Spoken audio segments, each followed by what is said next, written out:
नमस्कार मित्रों, आप सभी का हार्दिक स्वागत है हमारी चैनल धर्मार्थ पे।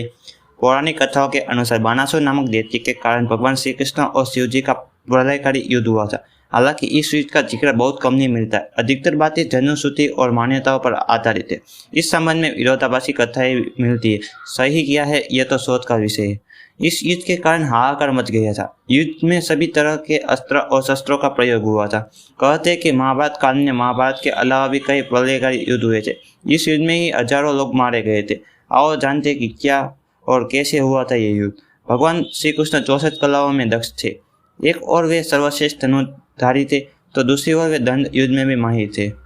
इसके अलावा उनके पास कई अस्त्र और शस्त्र थे। उनकी नारायणी सेना उस काल की सबसे खतरनाक सेना थी। श्री कृष्ण ने ही कलारीपट्टू नामक युद्ध कला को इजाद किया था, जिसे आजकल मार्शल आर्ट कहते हैं। श्री कृष्ण के धनुष का नाम सारंग था। उनके खड़ग का नाम नंद, गदा का नाम कौमदकी और शंख का नाम पांचजन्य था, जो गुलाबी रंग का था। श्री कृष्ण के पास जो रथ था उसका नाम चैत्र और दूसरे का नाम गरुड़ध्वज था।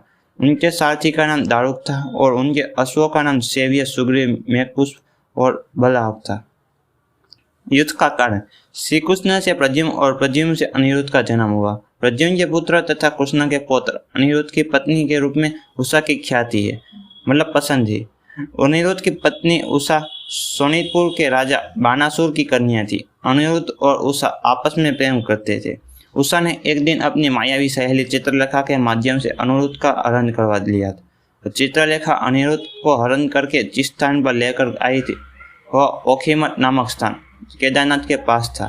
कहते कि यहाँ दोनों ने गंधर्व विवाह कर लिया था। वहाँ अभी भी उषा अनिरुद्ध नाम से एक मंदिर है। बानासुर को जब यह पता चला तो उसने अनिरुद्ध को बंधक बनाकर जेल में।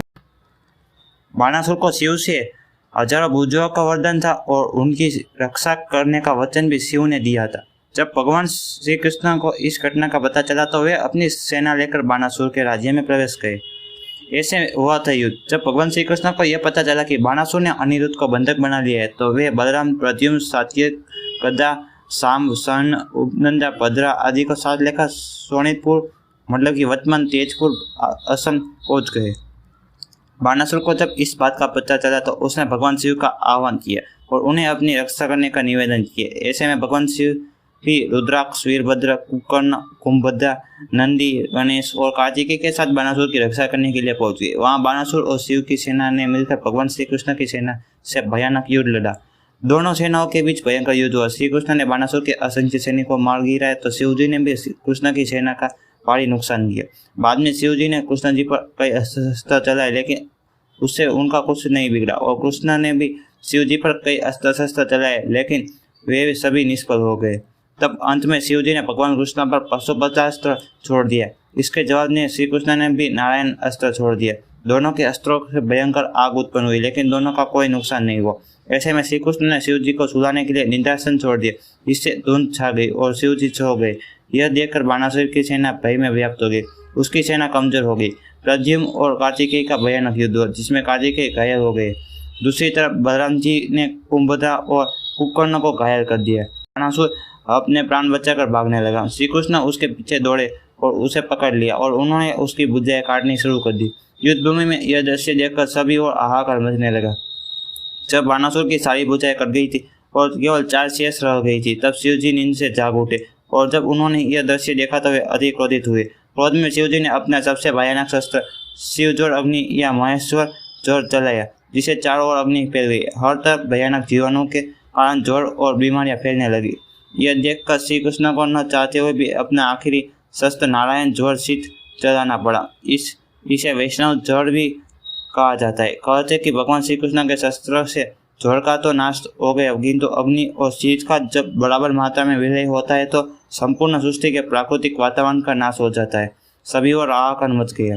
यह भयंकर दृश्य देखकर नारद मुनि सहित सभी देवी देवता, यक्ष, गंधर्व और आदि ब्रह्मा जी से इस युद्ध को रोकने के लिए निवेदन करते, लेकिन ब्रह्मा जी इस युद्ध को रोकने में अपनी असमर्थता व्यक्त करते।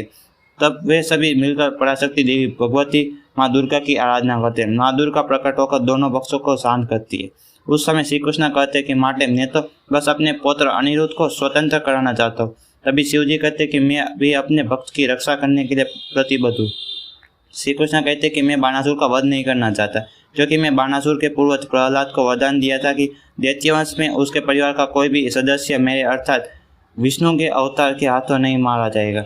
माँ भगवती की कृपा से श्री कृष्ण के ऐसे वचन सुनकर बाणासुर को बहुत आत्मग्लानि होती है और वह क्षमा मांगकर कहता है कि मेरे ही कारण युद्ध हुआ, इसके लिए मैं बहुत दुखी हूँ। बाद में बाणासुर उषा अनिरुद्ध का विवाह कर देता है।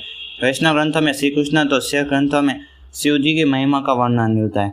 अंत में प्रचलित मान्यता अनुसार कृष्ण ने असम में बाणासुर और भगवान शिव से युद्ध के समय माहेश्वर ज्वर के लिए विरुद्ध वैष्णव ज्वर का प्रयोग कर विश्व का प्रथम जीवाणु युद्ध लड़ा था। अगर आपको हमारी यह प्रस्तुति पसंद आई हो तो हमारे वीडियो को लाइक कर चैनल को सब्सक्राइब कर दीजिएगा। अगर हमसे इस वीडियो में कोई भी भूल या गलती हुई हो तो हम आपसे क्षमा मांग रहे, कृपया हमें क्षमा कर दीजिएगा।